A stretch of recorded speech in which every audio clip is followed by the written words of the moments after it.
আলোচকদের জবান থেকে আপনারা শুনেছেন মাইকেল এস হার্ট পশ্চিমাদের একজন বড় দার্শনিক ছিলেন।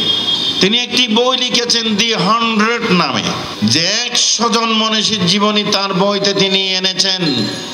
তার মধ্যে মুহাম্মদুর রাসূলুল্লাহ সাল্লাল্লাহু আলাইহি সাল্লামের জীবনীটাও রয়েছে। বাংলাদেশ জামাতে ইসলামী যুব বিভাগ 30 নং পূর্ব মাদারবাড়ি ওয়ার্ড সদরঘাট থানার উদ্যোগে মিলাদুন্নবী মাহফিল অনুষ্ঠিত হইয়ে করেছিল।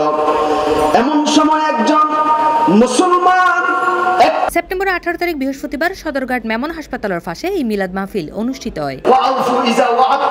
যখন তুমি ওয়াদা করবে, ওয়াদা যতভাবে পরিপূর্ণ করবে, তারপরে হচ্ছে ওয়াহফাজু ফুরুজাকুম, তোমার লজ্জাস্থানকে তুমি হেফাজত করবে।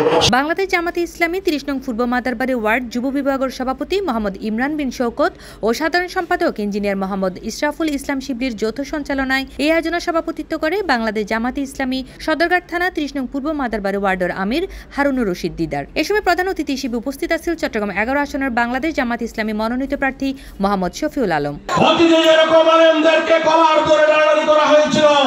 সেই রকম চিত্র, সেই রকম দৃশ্য বাংলাদেশের মানুষ রাসূল করিম সাল্লাল্লাহু আলাইহি ওয়াসাল্লামের সুন্নাহ অনুসরণে এমন একটি ইসলামী সংগঠন, এই বাংলাদেশের একমাত্র বৃহৎ সংগঠন, যেই সংগঠনের দলের মধ্যে গণতন্ত্রের চর্চা নেই।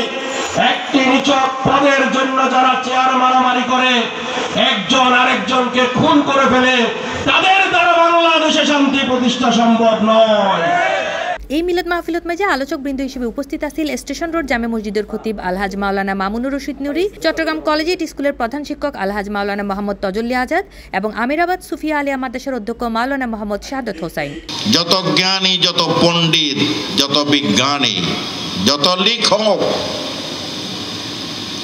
মুসলিম হোক বা অমুসলিম হোক, এই পৃথিবীর জমিনে পয়দা হয়েছে নবী করিম সাল্লাল্লাহু আলাইহি ওয়াসাল্লামের জীবনীকে একবারের জন্য তারা স্টাডি করেছে, রিসার্চ করেছে। এছাড়াও এই সময় অতিথি হিসেবে আরও উপস্থিত আছেন মোহাম্মদুল্লাহ, অধ্যাপক আব্দুল গফুর, আবুল মনসুর ও প্রফেসর মাহমুদুর রহমান সহ আরও আমন্ত্রিত অতিথিবৃন্দ। সকলকে নবী মুহাম্মদ ইসলামের চরিত্র ধারণ করে আল্লাহর বিধান প্রতিষ্ঠার চেষ্টা করার আহ্বান রেখে আমি আজকে সভাপতির বক্তব্য এখানে শেষ করছি। পরিশেষে দেশ ও জাতির কল্যাণ কামনা করিয়ে মোনাজাতের মাধ্যমে এই মিলাদ মাহফিল সম্পন্ন করা হয়। রব্বানা যালামনা আনফুসানা প্লাস টিভি, চট্টগ্রাম।